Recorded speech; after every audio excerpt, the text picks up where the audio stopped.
Salut à tous et bienvenue sur Antenne Box. Aujourd'hui, on se retrouve pour parler évidemment du choc entre Ryan Garcia et Gervonta Davis. Alors, il y a des combats où parfois j'ai envie de faire un podcast et puis je me dis finalement tout a été un peu dit. Récemment par exemple, c'est arrivé pour Plante contre Benavidez où je me suis dit que finalement ça allait pas apporter un point de vue particulier. Il y a Joyce contre Zhang où ça m'avait titillé parce que je voyais le danger, je trouvais que Joyce était courageux de l'avoir pris en stay busy fight. Quand on avait vu la performance de Zhang contre Hrgovic, et je sentais que tout le monde prenait cette affiche un peu de haut et rendait pas justice à Joyce, au-delà du fait de se dire qu'on allait voir un banger en plus. Mais moi je le dis, Joe Joyce c'est un peu mon gars, même s'il a une boxe bizarre, je sais pas pourquoi, mais je le kiffe. Et j'étais dégoûté, mais alors dégoûté qu'il ait perdu. Après, on aime aussi la boxe pour les upsets, donc faut accepter, mais vraiment je l'ai mal vécu. Mais donc encore une fois, sur le débrief d'après combat, beaucoup de choses ont été dites, mais là pour le coup il y avait quand même la place pour un petit podcast. Mais bon, on va pas refaire l'histoire et surtout on n'est pas là pour parler de ça. Là, ce qui m'a motivé à faire ce podcast du coup, c'est parce que je vois un mood par rapport à ce combat qui me fait un peu halluciner. Alors certes, d'un côté il y a ceux qui te sortent des trucs du genre c'est le combat qui va sauver la boxe. Alors non, là faut se calmer, c'est trop. Par contre, de l'autre côté, il y en a qui font, je trouve, beaucoup trop les fines bouches et je trouve ça fou. Alors évidemment, je juge pas, chacun est libre d'avoir un avis et il faut le respecter. La boxe, elle appartient à personne. Justement, trop de créateurs de contenu boxe faire un peu les mecs et dire il faut penser ci, il faut dire ça, et ça me gave un peu. Surtout que voilà, la boxe est tellement confidentielle que plus on la fait rayonner, mieux c'est. Mais bon, je suis en train de me perdre. Mais sur ce combat, du coup, j'ai entendu plein d'arguments, comme si on essayait un peu de déconstruire absolument ce combat, en essayant de se convaincre que c'est pas une si grosse affiche que ça, plutôt que de profiter en fait du truc déjà. Et tous les arguments que j'entends, je suis pas du tout d'accord avec. Donc avant de rentrer à la fin dans une analyse technico-tactique, c'est ce que je voulais en priorité aborder dans ce podcast. Pourquoi ce combat est, de mon point de vue, un super combat? Pourquoi faut arrêter de faire les puristes un peu tatillon pour rien? Et pourquoi moi je suis hypé comme un malade alors que pourtant j'ai régulièrement pas été tendre avec Ryan Garcia? Donc déjà le point de départ pour moi, c'est que sur la temporalité d'annonce du combat, on était au même moment que les négociations Fury-Usyk. Donc déjà ça a installé une espèce de faux débat de oui, Garcia Davis c'est bien, mais le plus important c'est Fury-Usyk, nous endormez pas. Alors déjà moi je pense qu'on pouvait commencer par se réjouir de l'annonce sans avoir à comparer, surtout qu'on était dans une période assez calme. Donc sur le moment pour moi c'était vraiment une énorme nouvelle. Après quelque part qu'il y ait un débat de ce type sur l'annonce, ça montre aussi un peu on va dire l'aura du combat. Il va nourrir les discussions, il le fait depuis un moment et il continue à le faire partout. Et moi je vais le dire du coup, je vais peut-être me prendre un tir, mais si j'avais dû choisir entre Garcia Davis ou Fury-Usyk, qui s'est finalement pas fait comme on le sait, j'aurais pris Garcia Davis. Alors attention, peut-être pas non plus dire ce que j'ai pas dit, j'aurais été très content qu'on ait un Fury-Usyk, mais beaucoup plus pour l'aspect historique, parce qu'il y avait les 4 ceintures des lourds en jeu, que pour le combat en lui-même. J'aurais été curieux du scénario et de voir un peu ce qu'Usyk aurait pu mettre en place, mais en boxe, il y a un adage qui dit « Styles make fight », et sur Fury-Usyk, je suis désolé, mais le seul truc à quoi on aurait pu s'attendre, c'est un combat dégueulasse, alors que sur Garcia Davis, on a à la fois 2 punchers, mais en plus 2 profils assez complémentaires, et ça je vais le développer un peu ensuite. Mais au-delà de ça, on est aussi sur des oppositions quand on parle de Fury-Usyk et de Garcia Davis, qui créent des physionomies complètement opposées pour la boxe en général. Sur Fury-Usyk, on aurait potentiellement eu une clause de rematch et du coup ça aurait de nouveau créé un espèce de binôme inamovible qui se serait étalé dans le temps et qui aurait continué à paralyser la catégorie des lourds parce que du coup il y en a qui, on va dire, prennent pas beaucoup de risques parce qu'ils veulent sécuriser la chance qu'ils ont actuellement, sauf Joyce et on voit ce que ça lui a coûté du coup. Et là, après avoir bouffé du Fury Wilder 3 fois et du Joshua Usyk 2 fois, franchement c'est bon quoi. On a envie que les mecs se boxent, on n'a pas envie de repartir sur un an de Fury Usyk. Donc d'un côté ce combat là, il aurait été un truc un peu cloisonnant pour la catégorie, alors qu'en face, Davis Garcia, c'est un vrai booster pour une catégorie où on a longtemps râlé que les meilleurs ne s'affrontent pas. Et donc là, on a 2 superstars de cette génération qui ont une aura énorme, qui sont encore hyper jeunes, qui vont s'affronter Et tout ça pour en plus 0 ceinture. Donc moi je trouve que c'est un vent de fraîcheur énorme. Voir un combat en jeu comme ça qui se monte pour aucune ceinture, moi franchement je croyais même plus que c'était possible en fait. Donc là on a 2 mecs jeunes qui sont invaincus, qui vont s'affronter que pour la beauté du geste. Et à la fin du combat, faut se le dire, un des deux aura plus de 0 sur son CV. Et ça, c'est un vrai changement de mentalité. Et j'espère que ça va donner des idées aux autres, et je suis sûr que ça va le faire. Et depuis le temps qu'on râle, là, à un mois d'intervalle, on a Davis Garcia et Haney contre Loma. Et derrière, en plus, on a Shakur qui pousse. Donc franchement, pour moi, c'est un kiff. Et au-delà de ça, le débat que j'entends, c'est sur la légitimité de cette affiche. Mais pourquoi est-ce qu'on parle de ça en fait ? C'est quoi la légitimité de Ruiz face à Joshua ? C'était quoi la légitimité de Mauricio Lara contre Josh Warrington ? En fait, il faut arrêter avec ce genre de débat-là. Et les deux, concrètement, ils ont des gros parcours amateurs, ils sont assez proches en nombre de combats, même si Davis a un peu plus d'expérience en pro et, c'est vrai, a eu plus d'adversité. Mais Garcia, il est à 23 combats pro, quand Davis, il est à 28. Donc franchement, ça va. On se parle de 5 combats, quoi.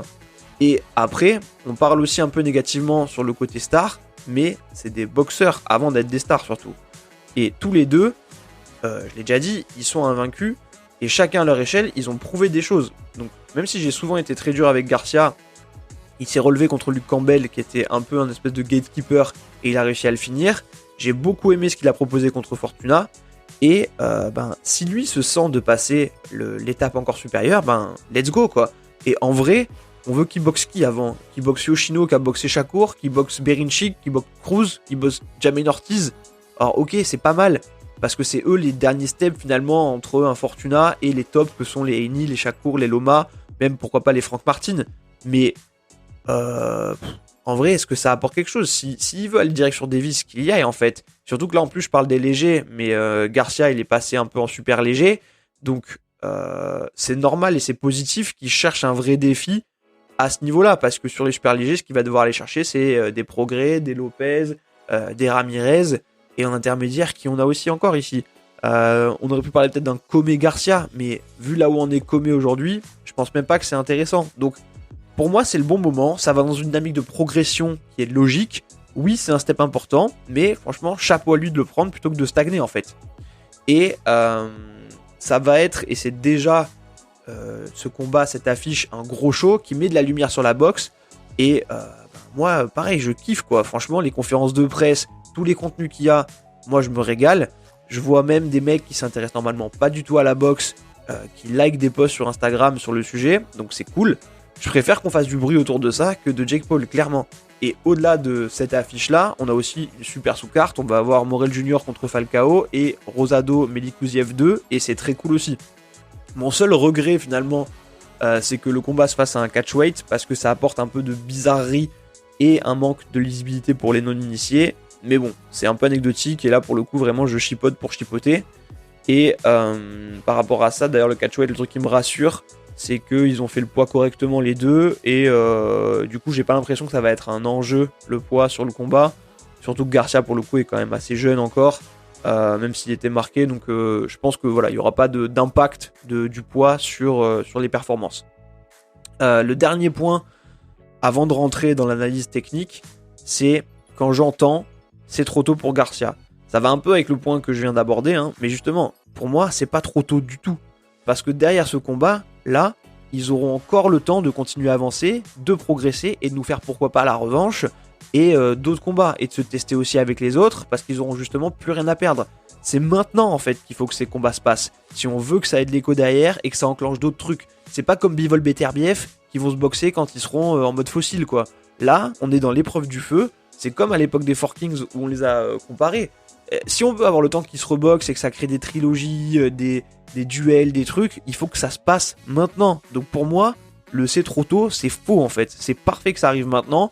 Et pour moi, si vous aimez la boxe, vous pouvez pas ne pas être hypé, ou alors faut arrêter de râler quand il se passe rien. Là, on peut pas faire les fines bouches. Et d'ailleurs, j'annonce, tous les gars, pour moi, qui font les fines bouches, ils vont être comme des jouvencelles devant la télé dimanche, c'est sûr. Et c'est comme ceux qui disaient que Joy Zhang c'était nul, et qui ont débattu dessus pendant une semaine, quoi. Alors après, voilà, je charrie un peu, en vrai, vraiment, je vise personne, chacun est libre de penser ce qu'il veut et d'avoir sa sensibilité. le truc que je veux pointer du doigt, c'est que je trouve que parfois, le public de puristes un peu boxe, on fait trop les difficiles et on en arrive à s'auto-convaincre et à rabaisser des affiches qui sont cool plutôt que de juste profiter, quoi. Et là, moi, franchement, je suis enthousiaste et je le dis, et je pense que c'est positif de mettre du positif sur ce combat et voilà, d'arrêter de trouver d'autres raisons de râler ou de pas être content. Voilà pour ce que j'avais à dire sur cet aspect-là. Et maintenant, sur le combat en lui-même. Alors, clairement, on aura 2 punchers dans le ring qui ont quand même des styles qui sont, je l'ai dit, complémentaires. On a un Garcia qui est agressif, qui est rapide, qui met pressing, qui est plus grand, hein, forcément, que Davis. Et Davis qui est plus dans un style de contreur aussi par rapport à sa taille. Et je l'ai dit, mais la dernière sortie de Garcia contre Fortuna, elle m'a vraiment plu. On voit qu'il est à l'aise face au gaucher aussi. Et ça peut être un élément important. Davis, on sait qu'il va d'abord chercher à trouver sa distance et son timing. En général, il commence un peu lentement par rapport à ça. Et pour moi, l'essentiel de la physionomie du combat, elle va se jouer dans les premiers rounds. C'est une toile que chacun va essayer de tisser pour la suite du combat. Garcia, il va sûrement essayer de faire le combat au début. L'enjeu pour lui, ce sera de réussir à cacher son crochet gauche. Au début du combat, Davis, je pense qu'il peut être un peu vulnérable, à moins de trouver vite une énorme faille exploitable chez Garcia.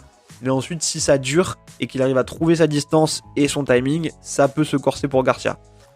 Et si je me risque au pronostic, à la base, et si je suis honnête avec moi-même et mes intuitions, je vois un peu un scénario à la Gervonta contre Rolando Romero, où Davis avait su attendre pour exploiter une faiblesse défensive et contrer, faire mal et éteindre la lumière. Et je vois surtout encore trop de failles chez Garcia avec cette tendance qu'il a à baisser sa main quand il frappe. Et je me dis que, évidemment, si je l'ai vu, Gervonta l'a vu aussi. Et que Gervonta, en plus, c'est exactement le style pour exploiter ces faiblesses-là. Après, de l'autre côté, Garcia, il a l'air tellement sûr de lui que je me demande s'il a pas vu un truc, en fait. Et alors là, ça allait mieux pendant le face-off, mais j'ai trouvé que Davis était très effacé en conférence de presse. Là où, depuis le début, Garcia, il a l'air à la fois hyper détendu et en même temps, parfois, on dirait presque qu'il est possédé, quoi. Et il a aussi tellement voulu ce combat que ça me perturbe en fait. Et je trouve que Davis est très focus sur le crochet gauche de Garcia. Donc je me demande s'il va pas se passer autre chose au final. S'il n'y a pas une part de bluff chez Garcia quelque part. Et alors franchement, j'ai envie d'être joueur là. J'ai toujours été critiqué avec lui et je vois les failles qu'il a. Mais là, il m'a eu un peu le Ryan. Donc franchement, comme je dis, je vais être joueur et je vais dire Garcia par KO au corps. Et puis en vrai, surtout, on a toujours un peu envie de l'upset. Donc là, moi, j'ai envie de voir cet upset. Et quoi qu'il en soit, ça va mettre du boost à la KT, j'en suis sûr. J'espère juste que ça va pas se finir en un seul round cette histoire parce que je suis tellement chaud que j'ai envie d'en avoir pour mon argent. Voilà du coup ce que j'avais à dire pour ce podcast. Si vous avez aimé cette analyse, n'hésitez pas à liker, à réagir en commentaire, à partager et à bien sûr, le top du top, vous abonner. Merci beaucoup de m'avoir suivi et je vous dis à la prochaine sur Antenne Box.